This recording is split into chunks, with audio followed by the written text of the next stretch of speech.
Welcome back to Taekwondo Bro. Today we're doing something a little crazy, a little bit outside my channel usually. So I wanted to figure out what was the best way of transportation that's human powered, right? So the best way of getting around, moving anywhere that doesn't involve using electricity or doesn't involve burning any gas, right? So we're talking bikes, skateboards, roller skates, scooters, running, any way you can get somewhere, just, nothing complicated, no machinery, right? So here's how I did it. The first thing I wanted to do was I wanted to have a race, right? In between all these different forms of transportation. So I went to my local park and I did 2 laps, okay? I had a short lap around this park, right? It's a pretty basic big oval circuit. And then I had a long lap, which was some of the oval circuit, but then I went down a hill and through the woods to kind of make it a bit more turny, a bit more serpentine, and see how that would affect the results, okay?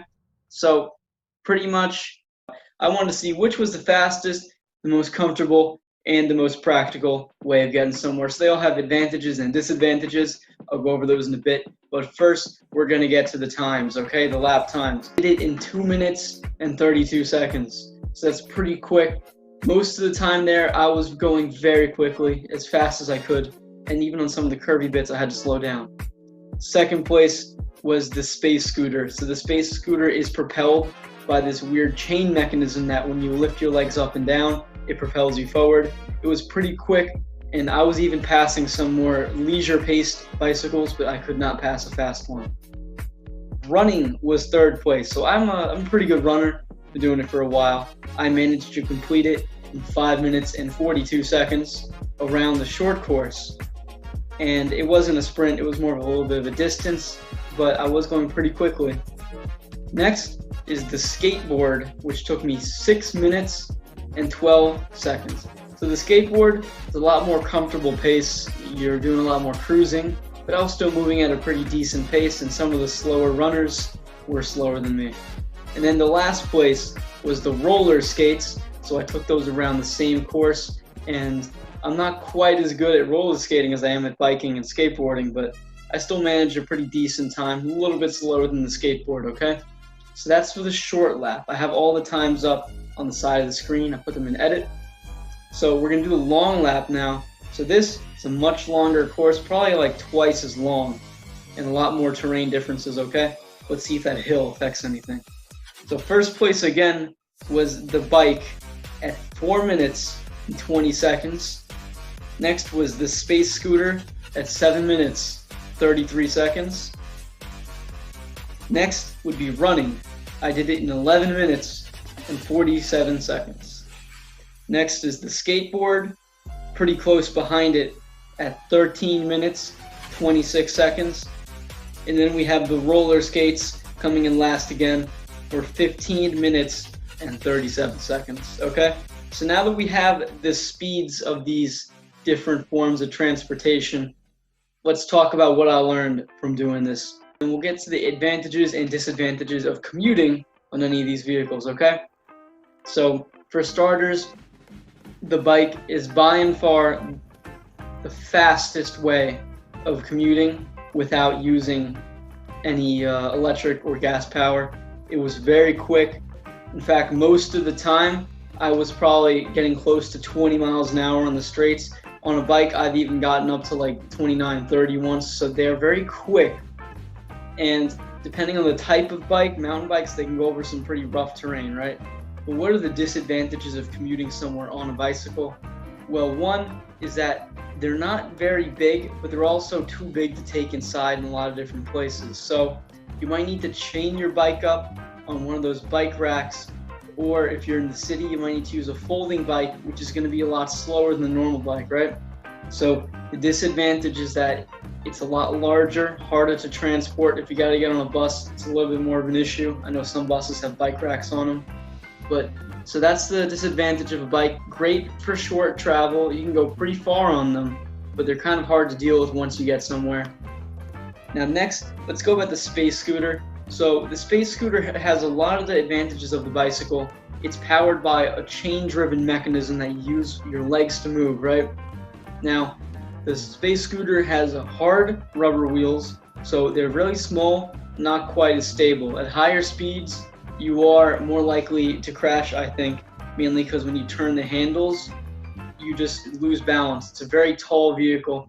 An advantage of that is that when I'm riding it, I can actually see over the tops of most cars, so you have really great visibility.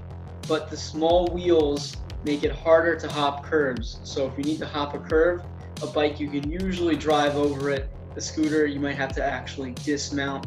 Now, the scooter can fold up to be pretty small. So I would say if you were taking that as a form of transportation, once you arrive, you could fold it in half like that, and it's really not that large. You could store it inside, so there's no risk of it getting stolen outside or needing to chain it up.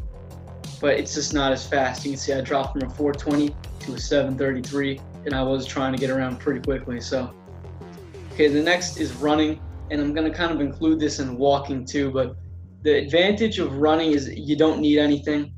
So sometimes I actually have gone places just by running. For example, I had to go from my Taekwondo dojang to my, at the time, middle school for a certain fair. They're pretty close, so I just decided to run there. Nothing needed, no cars.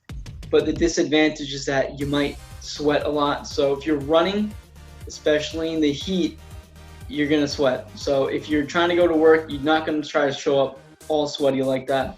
So that's a disadvantage. But the advantage is complete just easiness. Don't need to carry anything on you. So I would say, where would you actually run to commute places? Well, one, I think could be the gym. If you're close enough to your gym, I know someone who did this. He would run to the gym. That would be his like cardio warm-up, bit of a jog. He'd work out and then come back. Now, the disadvantage of sweating totally negated in that place because they have showers there, and also you're at the gym, you're gonna sweat anyway. So the next one is the skateboard, and I think the skateboard's a pretty valid form of transport, but it's a lot slower than the bike, right? So the bike 420, skateboard 13:26 on the big lap, right? And then it was 6:12 and 2:32 on the short lap. So skateboard, really small, you can put it in a backpack. I've seen people at my schools carry backpacks with skateboards like attached to the back. So you can take them inside, none of that problem with leaving it outside. The disadvantage with the skateboard is it's unstable. It's a lot easier to fall off a skateboard than it is to fall off a bike. They don't have brakes, so you need to learn how to either tail brake or use your foot. There's a lot of different ways to do it, but they're kind of harder. They're almost like tricks. Compared to a bike, you just hit the little brake pedals and you slow down, right? And also, you have the thing with curbs, right? You cannot go over a curb in a skateboard. In fact, a lot of larger rocks will jam under your wheels and you could just eject off the front of your board. So it is the least stable of all these vehicles, in my opinion. But if you're good at riding it, not necessarily a problem here. And then you can take it inside. I know people who have actually commuted on skateboards, especially near parks, boardwalks, or other places where there's like bike lanes you can take a skateboard in. Now let's go to the last one, roller skating. So I actually, again, I know a lot of weird people who do these things, but I know a roller skate guy. He used to bring them to my school, right? End of the day, he would take his shoes off, put his roller skates on, and then roller skate home. I'm not sure exactly how far he lived away from the school, but it's probably not more than a few miles, right? So commuting with the roller skates, I think is an option. It's probably not the most practical option, but you get a lot better at roller skating as you do this. And if you're looking at the time, it's not a lot slower than running. In fact, I think the average person could probably, with some practice, roller skate at a speed equal to or greater than their running speed. I've been doing running forever, done a lot of training, and haven't really done that much roller skate, so I got pretty good cardio. If you're not as good as runner as me, you might actually be decently slower, and then that might affect, for example, if you tried this test, your running speed might actually be way closer to the roller skate. So you could get away with actually transporting somewhere on the roller skates. Now, I feel like I've been talking for a while, breaking down these results. So overall, commuting without a normal vehicle is nothing new. People have been doing it forever.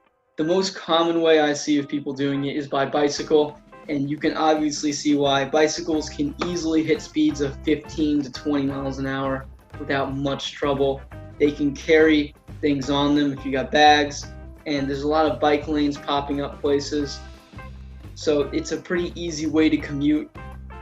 You don't see that many people skateboard commuting, although you do occasionally. And I don't think I've ever seen someone commute to work on a scooter, although there's nothing stopping you from doing it. So I think that's what we learned today. We saw the speeds these vehicles can do, and we saw their disadvantages. So I'm gonna break down the different advantages and disadvantages of each super quickly, because we just did that in a long form conversation. Bicycle, very quick, very stable, easy to ride, but the disadvantages, they're larger, sometimes hard to store. Now, scooter is that they're relatively quick, faster than a person can move, especially if it's one of those space scooters or an electric scooter, but that doesn't count here. So fairly quick, compact, they can be folded, but they're a little less stable than bikes. Running, advantage, you don't need anything to do it. Disadvantage, you're likely to sweat. And then walking, you're not going to sweat, but it's going to be pretty slow compared to anything here. That's the disadvantage of walking. Skateboard, advantages are it's compact, easy to carry, easy to store. It's also relatively quick. You can get up to about running speed pretty easily and keep it up without sweating very much. But the disadvantage comes in its inherent instability. You can easily fall off if you're not good at it. Even if you're pretty good at it, a lot of the different maneuvers on the skateboard are just a lot easier to mess up. Things can go wrong, rocks can get in the wheels, you can fall off. Roller skates, advantages, they're very small, they're almost the size of shoes, so they're really easy to store. You can put them inside of a bag, pretty, no problems involved. Disadvantages are they're not quite as fast as the other forms of transport. Also, you cannot bail off of roller skates. If you're messing up on a skateboard, you can jump off. If you're messing up on a bike, you can jump off. You can't get off the roller skates, so you just have to deal with it. But they're relatively stable compared to the skateboard. They're reasonably quick. I just think it's not the most practical way of getting somewhere.